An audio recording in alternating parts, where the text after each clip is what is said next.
तुम्ही पाहत आहात MCN न्यूज मराठी।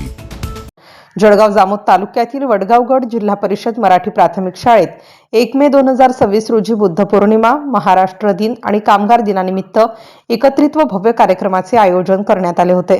या कार्यक्रमात शाळापूर्व तयारी मेळावा, गोपाल घाटे यांचा सेवानिवृत्ती सत्कार, इयत्ता 7वीच्या विद्यार्थ्यांना निरोप समारंभ, NMMS परीक्षेत उत्तीर्ण झालेल्या रोशन गौतम प्रधान या विद्यार्थ्याचा सत्कार आणि शेवटी स्नेहभोजन अशा विविध कार्यक्रमांचे आयोजन करण्यात आले होते।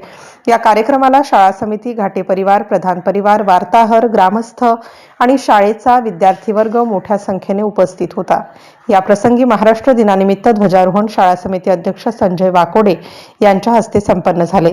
कार्यक्रमाच्या समारोपाला सर्व उपस्थितांसाठी स्नेहभोजनाचे आयोजन करण्यात आले होते, ज्यामुळे उपस्थितांमध्ये सौहार्द व एकतेचे वातावरण निर्माण झाले।